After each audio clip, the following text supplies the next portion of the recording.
Hoy estamos con un tema muy interesante en compañía de don Robert Beckham. Yo muy orgullosa, me parece que es un privilegio que podamos contar con su presencia, don Robert, para poder desarrollar un tema como corrupción en la cadena de suministro. Don Robert es analista de inteligencia y pues vamos a tratar de desarrollar el tema lo más amplio que se pueda, porque definitivamente es muy macro, pero bueno, le cedo la palabra a don Robert, le doy la bienvenida y muchas gracias por estar acá. Bueno, es un honor estar aquí, Tania, en este foro que es tan importante, y me he dado cuenta que es más importante de lo que he sabido.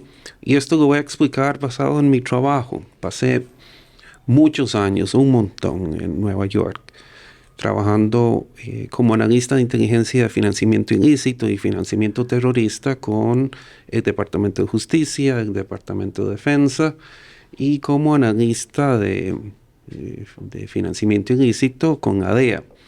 Me correspondió por muchos años seguir lo que en inglés llamábamos trade-based money laundering, la legitimación de activos por medio del comercio internacional.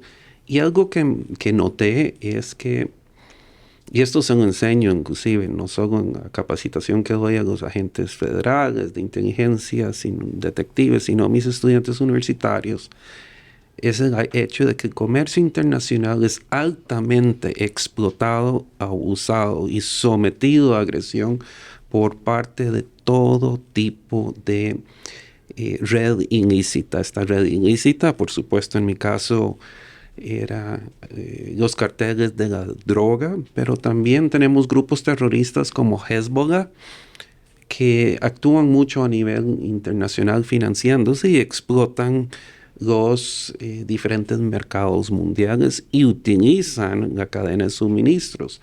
Eso es algo que es muy importante. Corea del Norte también.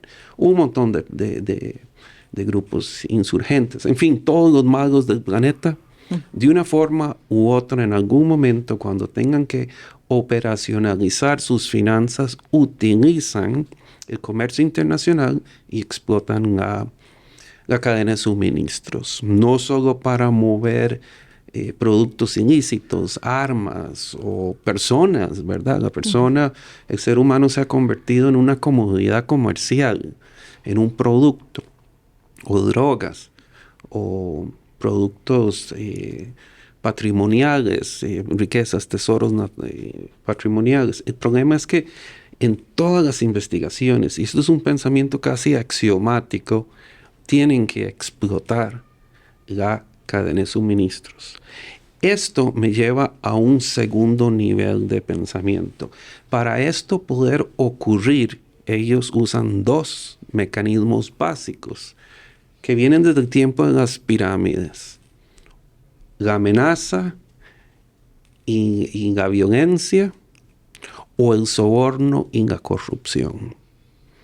Y es más fácil utilizar el soborno y la corrupción como una táctica facilitadora que la amenaza. Los desde el punto de vista del riesgo que asumen las redes criminales o terroristas o todos los malos, es más fácil pagar. Vaga o gata, decían algunos. Entonces, durante años, conduciendo investigaciones, siempre estábamos encontrando la parte de la logística, la parte comercial comprometida de una forma u otra.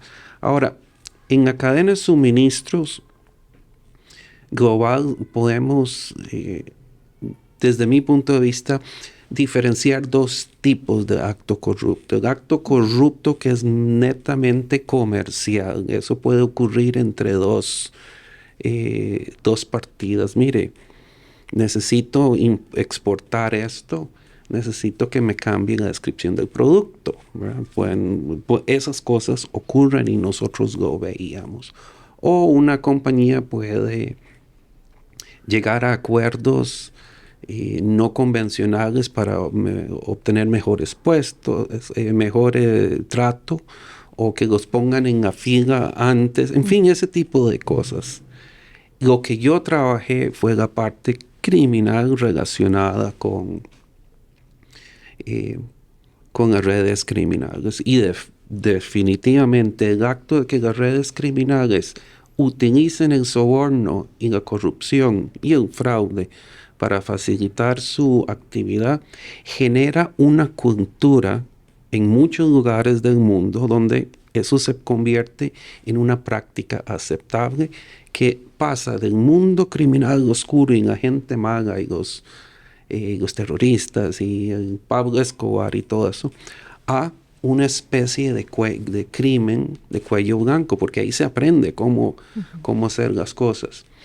Ya sea desde el punto de vista criminal, la parte ahí está, pero la que es, digamos, cuello blanco, donde hay colusión entre jugadores, ¿verdad?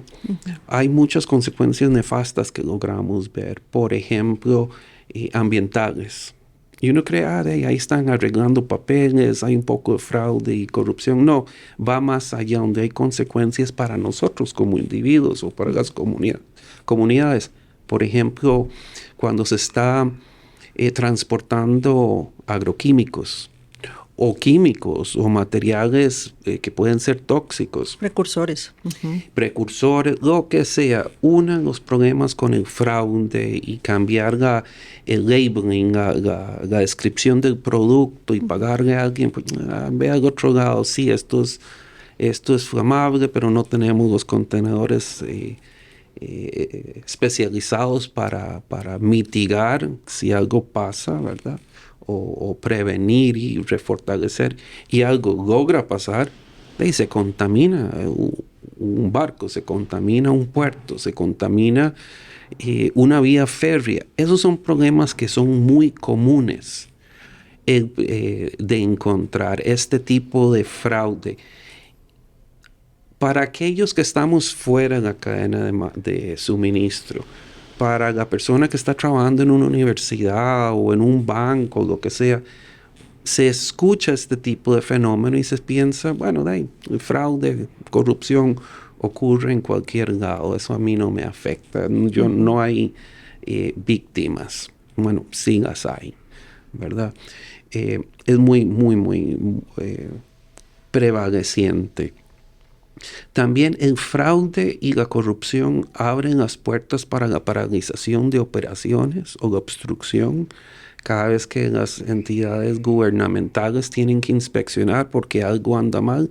Eso afecta la eficacia y la operación de la cadena y los diferentes engranajes de la cadena, ¿verdad?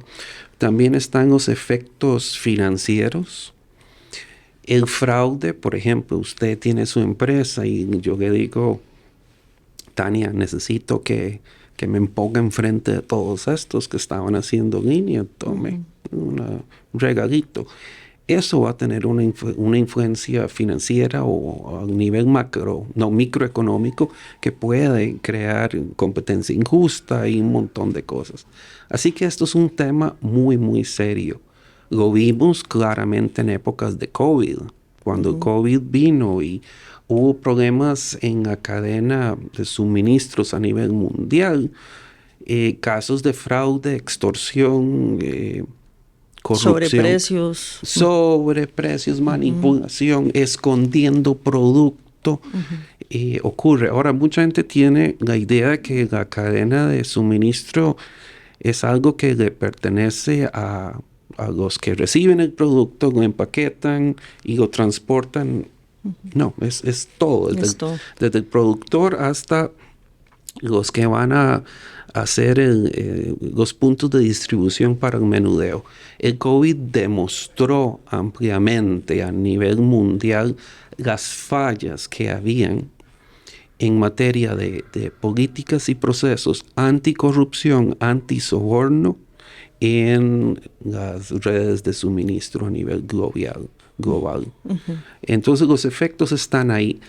Yo veo los efectos desde el ecológico hasta lo que logré ver, cómo el narcotráfico abusa de esto y desvirtúa la legitimidad del proceso. Sí, Robert, a mí me gustaría que hicieras una referencia en cuanto a cómo ha cambiado. Obviamente tiene mucho que ver la corrupción y por ende la impunidad también que hay en América Latina y en Centroamérica puntualmente mucho más, con la globalización, ¿verdad? Cómo las organizaciones criminales han ido aprovechando cómo estamos de globalizados y de interconectados y además cómo han crecido las exportaciones, ¿verdad? Entonces en Costa Rica también hemos crecido a nivel exportador y por ende hay muchísimo más riesgo de que las organizaciones criminales utilicen, ¿verdad?, todas estas empresas que están en toda la cadena de suministro.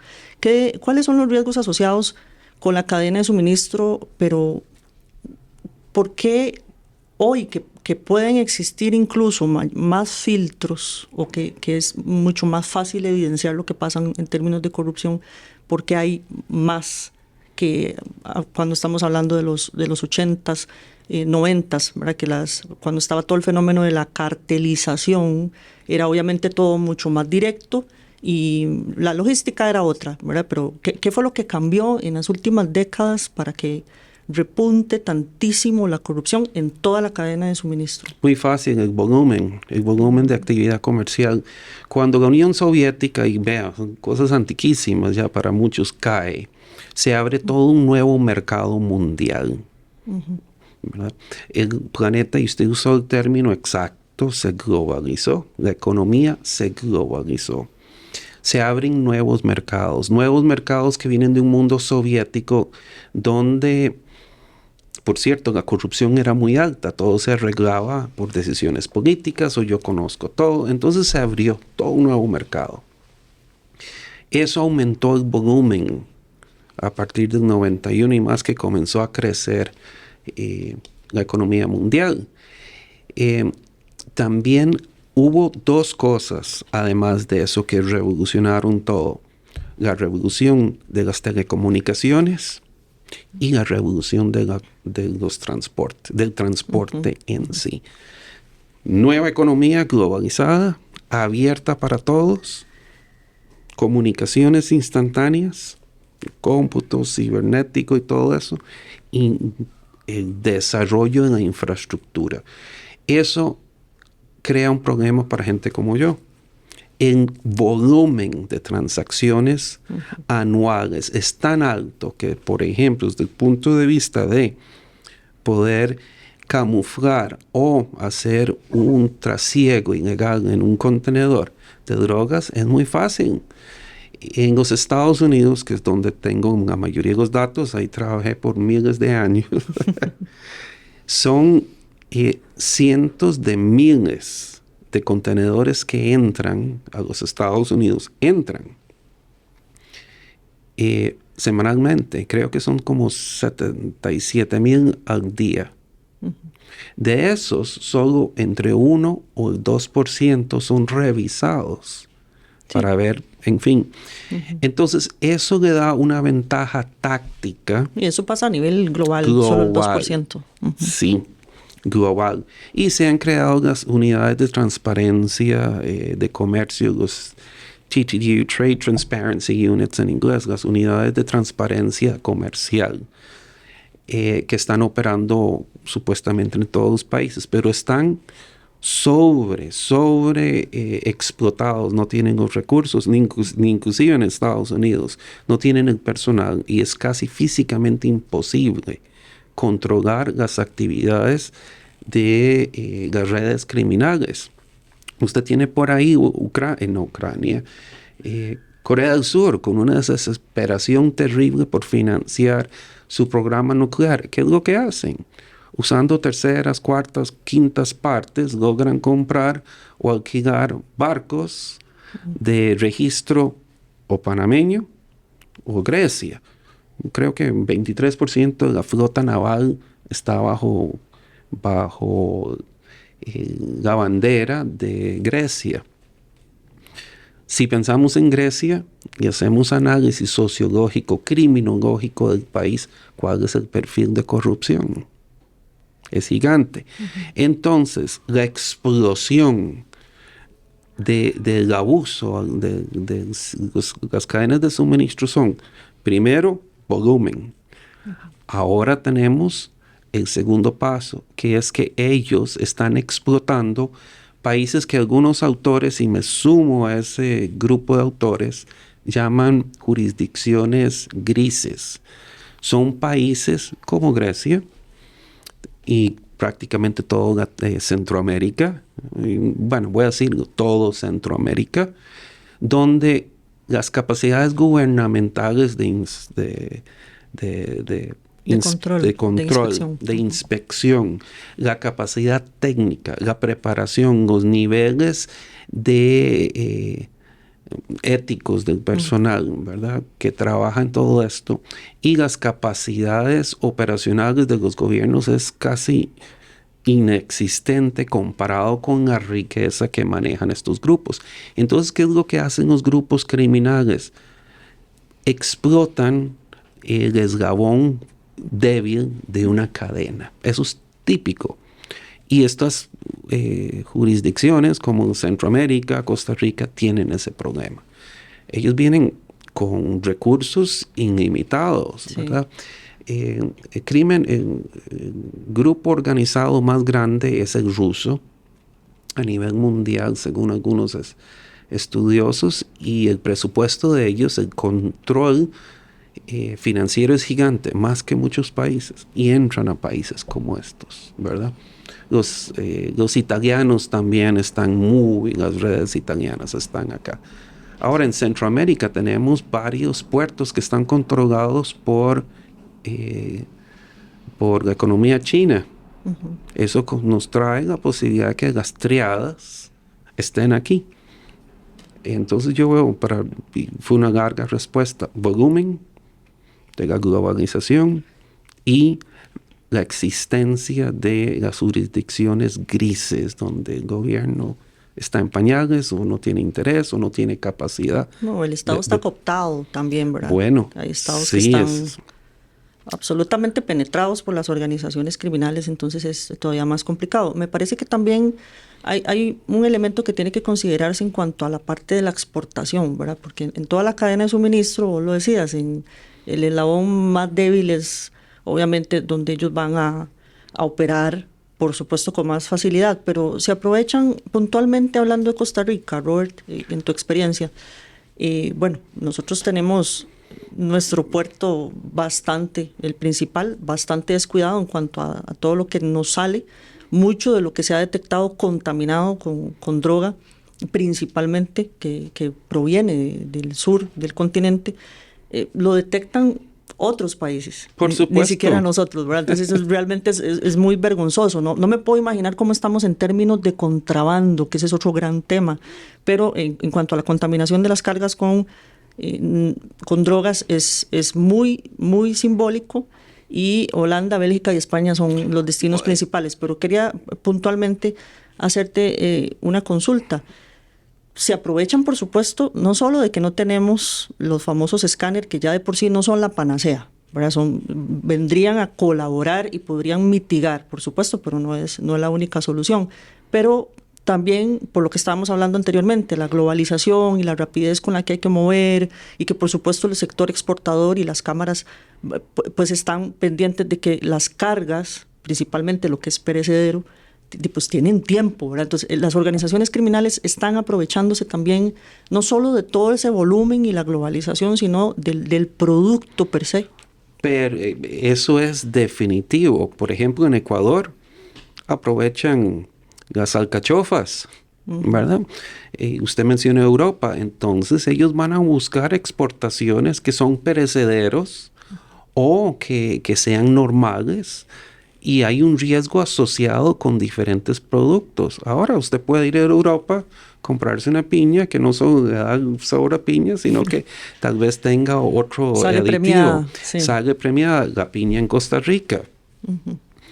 Es famosa en mi oficina en Nueva York. Me preguntaban cuando yo venía de vacaciones, mire, comió piñas, Robert, se dio el gusto, hay que doparlo usted. Bueno, eso fue jocoso, eran chistes, pero sí se ve. Hablando de drogas, los carteles que están mandando desde los centros de producción, y esto se lo digo a los agentes que estoy entrenando, a los estudiantes, los carteles van a buscar el tipo de producto que sea similar en geografía desde el punto de producción de la coca, por ejemplo.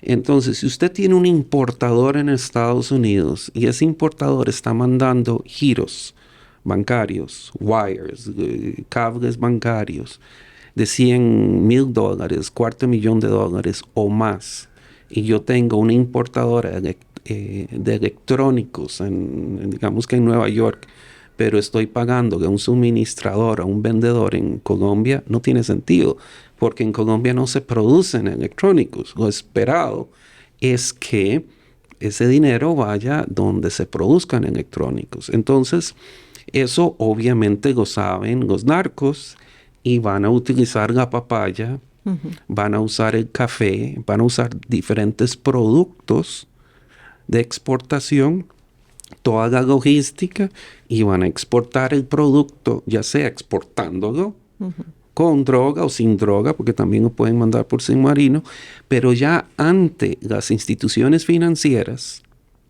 que tienen que mover las ganancias generadas en el mercado a los dueños ya tienen una razón para cual explicar y decir, sí, muévame estos $100 millones.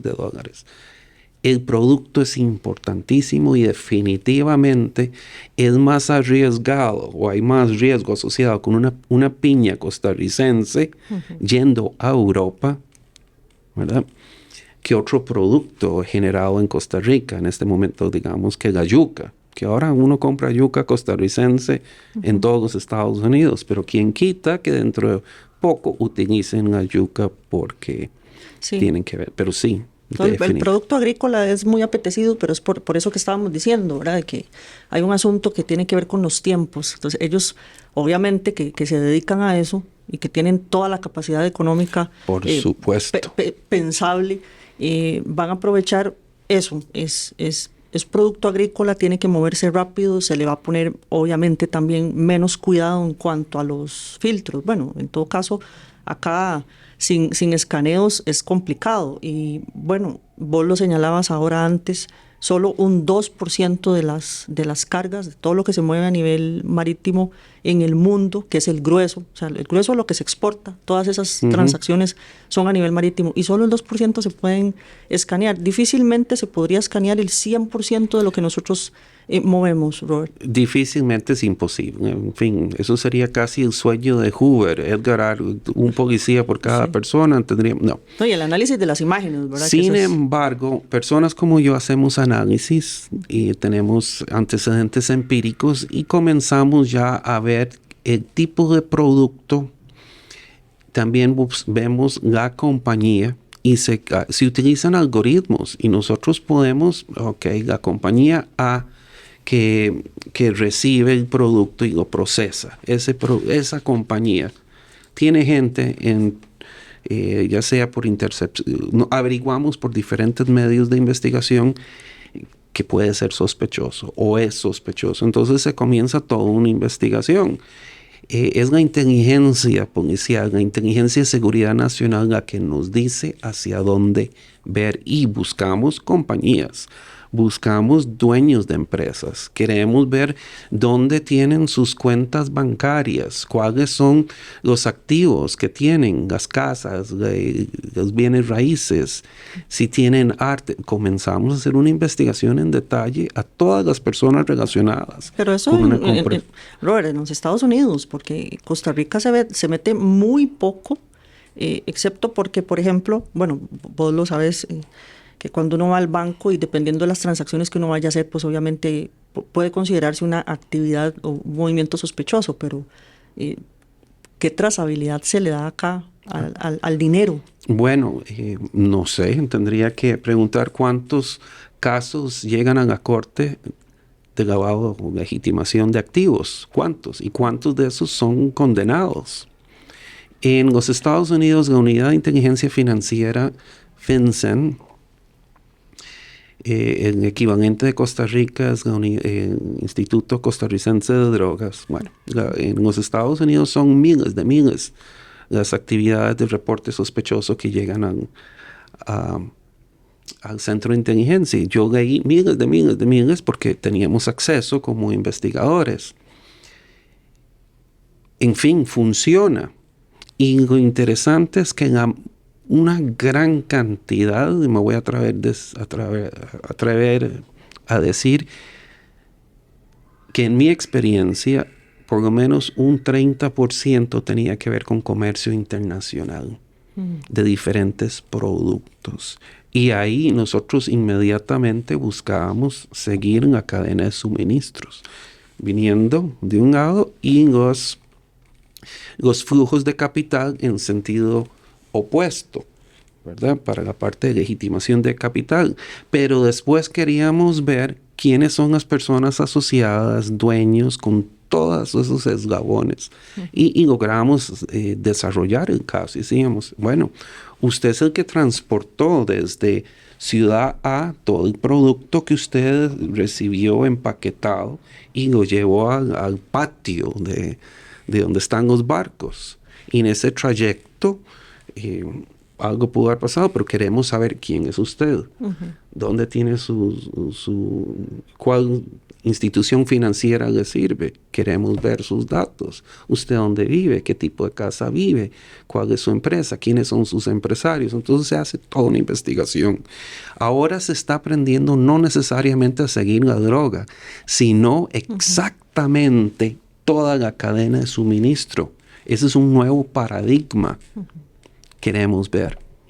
¿Y cómo se financia todo eso? ¿Cómo está pagando usted la gasolina para llevar el producto que recogió de un almacén al patio para posicionarlo, para que lo pusieran en el contenedor y todo eso? Eso es lo que estamos viendo ahora. Sí, pero ya a partir, digamos, de una noticia criminis o por casos contundentes que están obviamente abiertamente en investigación, no es como... Costa Rica se ha hablado, por ejemplo, mucho sobre extinción de dominio, ¿verdad? Y ese es un tema absolutamente satanizado, porque en automático hay un sector muy grande de la población que salta y dice, no, usted no debería darle ese seguimiento y esa trazabilidad a lo que yo tengo, ¿verdad? Entonces, te escuchaba, cuando se hacen esas investigaciones a ese nivel tan macro, necesitan meterse con todo, ¿verdad? Desde dónde se produce, cómo se produce, quién transporta, todas las terceras partes o partes interesadas, registros de accionistas, etcétera. O sea, se van a meter con todo. Pero aquí en Costa Rica hay muchas dificultades en ese nivel, Robert. Entonces, yo creo que de alguna forma hay una facilidad o se promueve a nivel estatal por las lagunas que existen de ley, por los vacíos que hay para que efectivamente todos esos dineros, que eso es lo otro, que mucho se habla sobre narcotráfico, las toneladas de droga que pasan por este país y muy poco de la gran cantidad de dinero que yo siempre lo refiero de esta forma, se pesa. El dinero se pesa, no se cuenta. Solo nosotros los pobres lo contamos, ¿verdad? Yo también vivo Nosotros todavía contándolo. contamos los billetes, ellos lo ponen en pesas, porque así es como se mueven las toneladas también de dinero y cómo fluye la droga hacia el norte, hacia Asia, hacia Europa y obviamente el dinero hacia acá y cómo se le da trazabilidad. Ahora, ¿qué se puede hacer? ¿Cuáles son algunos pasos que se deberían de tomar en consideración en cuanto a toda la corrupción que se da en la cadena de suministro? Bueno, yo creo que una de las mejores cosas es la autoayuda de la industria. Lo que yo logré aprender, por ejemplo, lo que hace BASC y ver todos los reglamentos, exceden los ISOs, ¿verdad? Y muchas cosas. Usted me ha enseñado mucho. Y la investigación que he hecho en preparación para venir acá, BASC es una instancia organizativa mundial que es el primer paso, porque definitivamente tenemos desigualdades en las capacidades de ejecución de los gobiernos. Ya mencioné las jurisdicciones grises. Definitivamente la cadena de suministro toca todo país, a un ultra corrupto y todo eso. Entonces creo que una de las soluciones es que cada industria se autorregule y crea estándares. Por ejemplo, en Estados Unidos la industria financiera de inversiones creó su propio ente que certifica los procesos, se llama FINRA. FINRA regula y claro está el gobierno, pero ellos son como el paladín interno, el auditor interno, el guardián de la legitimidad del sistema. Eso es un modelo que es interesantísimo, que en el sector de la cadena de suministros, BASC representa eso. Creo que eso es muy importante. La autorregulación interna. Sí, que se concienticen, ¿verdad? Que esa es la otra parte, porque BASC es una alianza empresarial para el comercio seguro, pero es una organización privada, sin ánimos de lucro, ¿verdad? Y no necesariamente las organizaciones quieren pasar por una serie de filtros o quieren certificarse porque saben que en todo caso van a existir una serie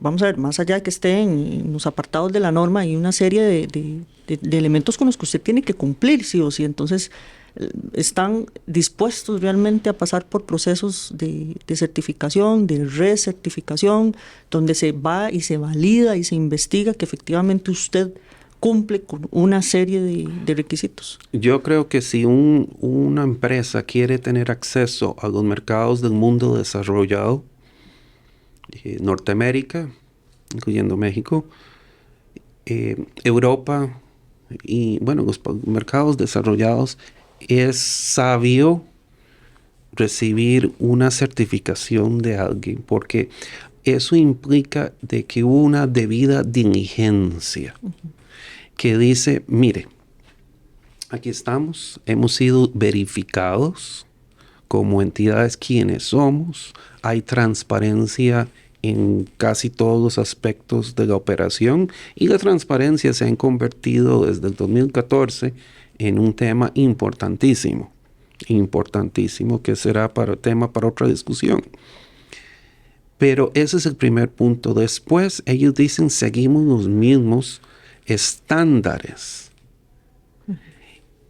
Nos van a venir a recertificar, ¿verdad? Ese tipo de cosas. Pues, ¿qué pasa?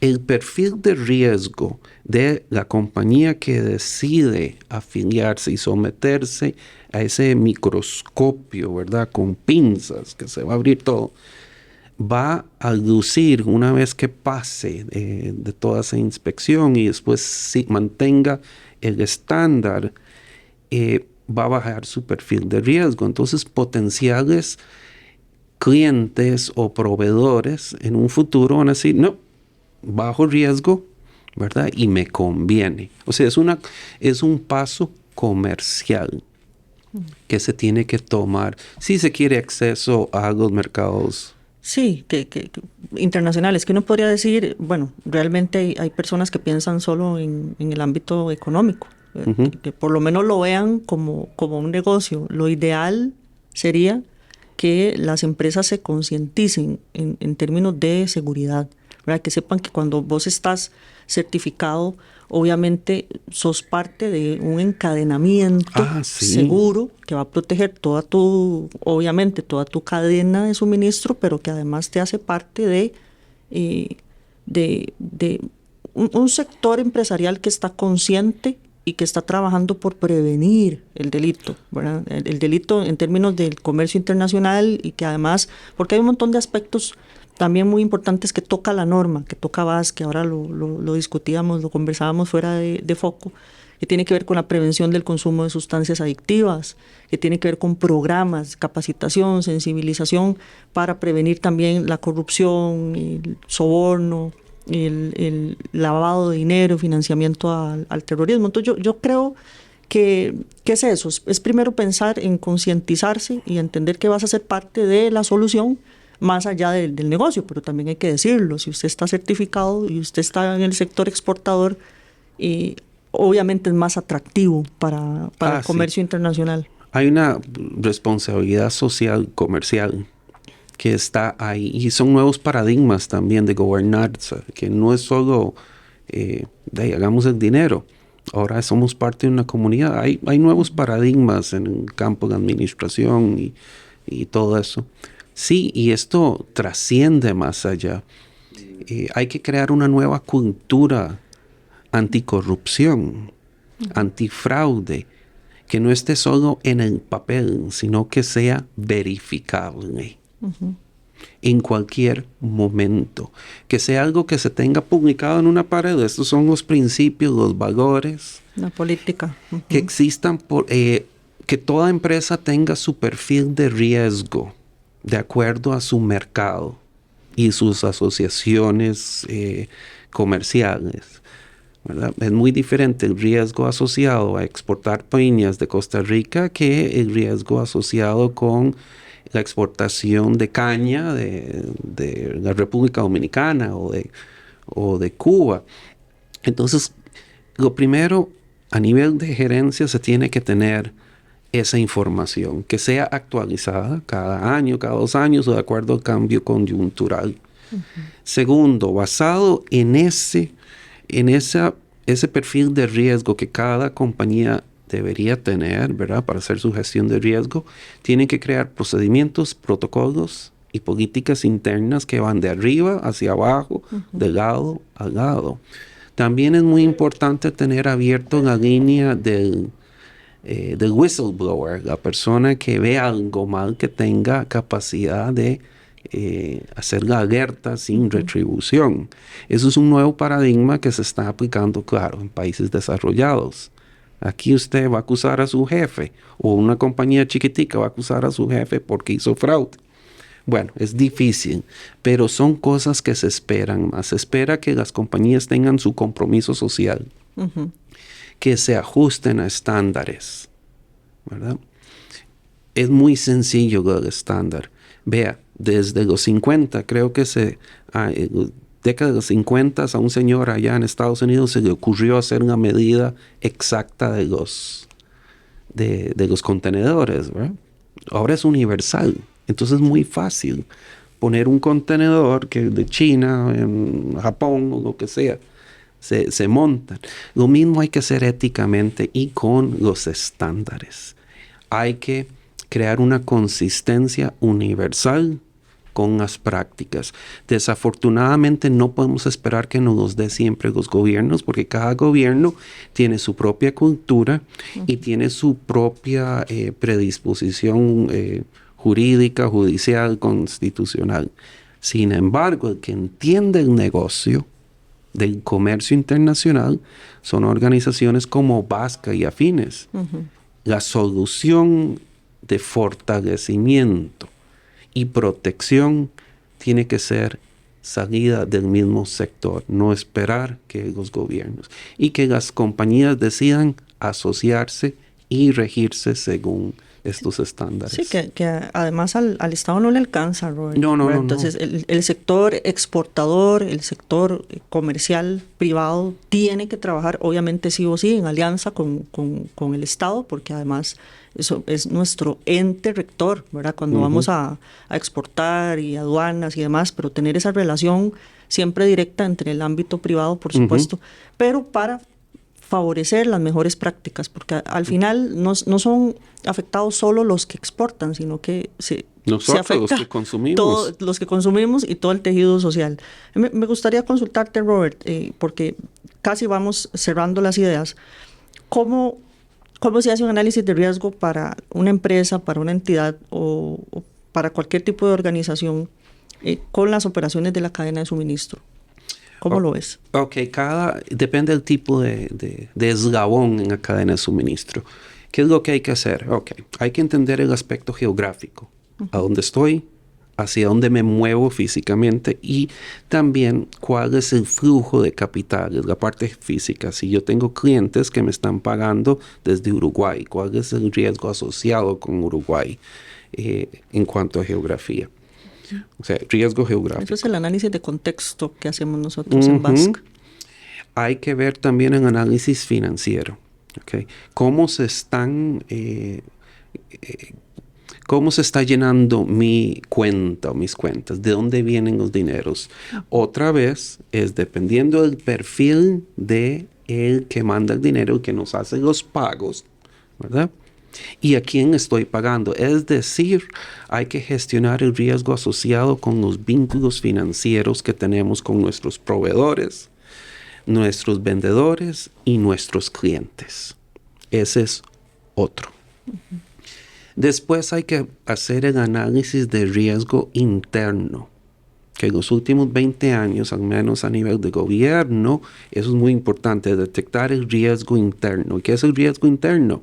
La persona que es o negligente o que tenga una predisposición, o el grupo de personas, a aprovecharse de su posición de confianza o que conoce los procedimientos para hacer un acto deshonesto, que puede ser fraude, puede ser un acto corrupto.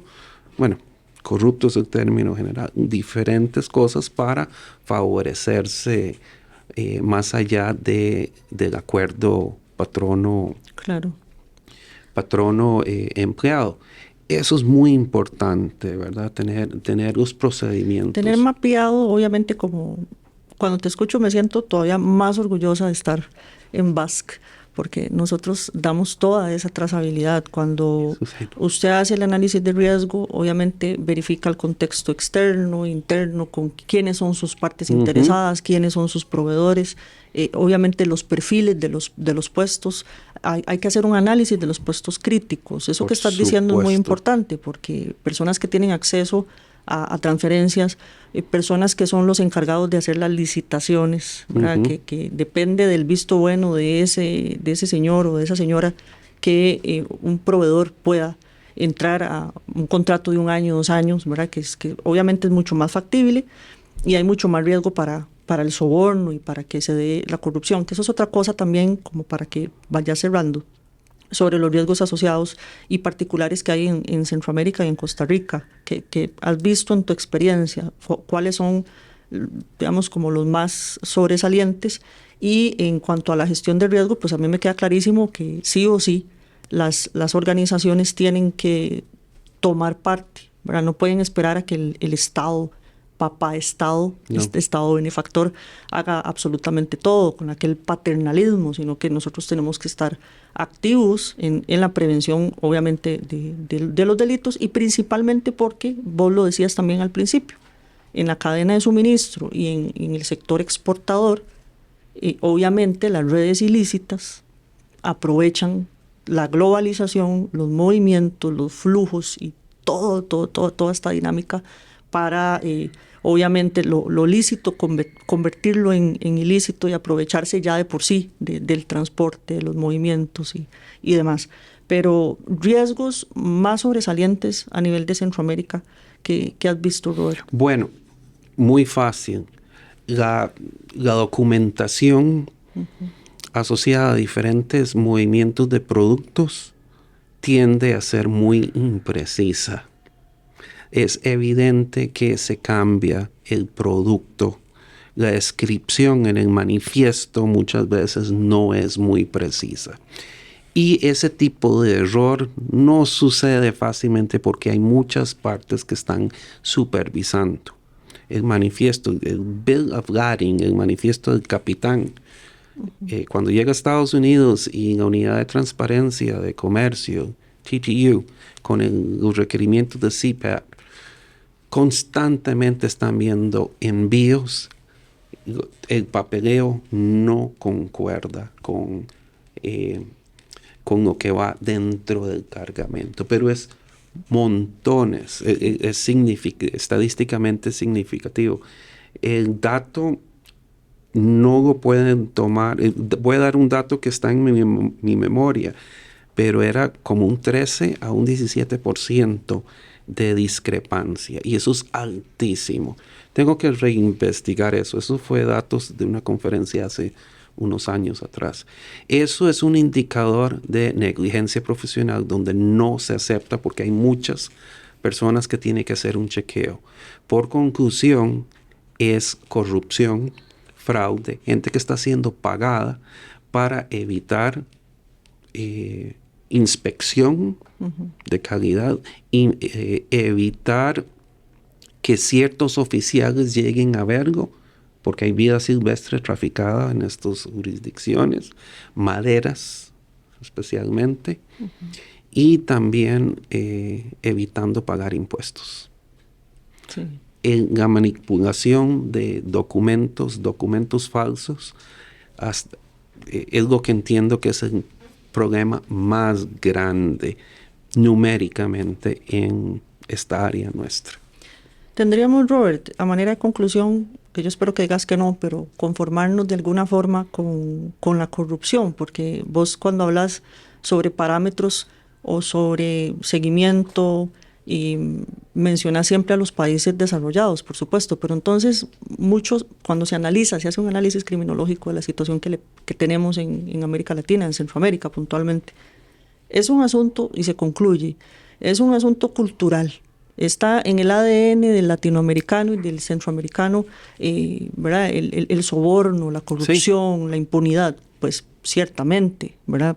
Sí, pero tendríamos que conformarnos con eso, solo porque somos centroamericanos, por ejemplo. Usted y yo tal vez, sí, pero los empresarios sagaces que tienen visión al futuro y quieren mantenerse en el juego, no tienen que conformarse, tienen que buscar seguir ciertos estándares de buenas prácticas internacionales. Hay un montón de estándares y BASC tiene muchísimo más exigencia que muchas otras instituciones que certifican. No hay que conformarse, definitivamente no. Usted quiere ser empresario de vanguardia, tiene que adaptarse a las nuevas exigencias globales. Nos hemos globalizado, somos una aldea global, como decía en el 68 Marshall McLuhan, un especialista de comunicaciones. Poco a poco los procesos se están estandarizando. Nos falta mucho que hacer, pero tiene que comenzar la caridad por casa, la compañía. Y si quieren ser efectivos, asóciense con las buenas personas y sigan las buenas prácticas, porque no podemos esperar ni en las culturas, sí, ni en los países. Un acto que es corrupto aquí no lo es en otro lugar. El llegar y dar, tome un confitico, usted me puede dar este papel, eso es normal en muchos países. Sí. Pero en la industria no. Y como en Costa Rica, que se está acostumbrando ya no solo a la violencia, sino a la corrupción que casi está institucionalizada. Robert, muchas gracias. Gracias por el espacio, por tu tiempo. Vamos a compartir luego una charla con don Robert, analista de inteligencia. Lo vamos a tener pronto para que sigan las redes sociales de BASC, donde van a encontrar toda la información para poder abarcar un tema como corrupción en la cadena de suministro que es tan amplio y obviamente con el privilegio de contar con don Robert. Gracias otra vez. Gracias a ustedes, un honor y aprendí muchísimo de Vasca. Gracias.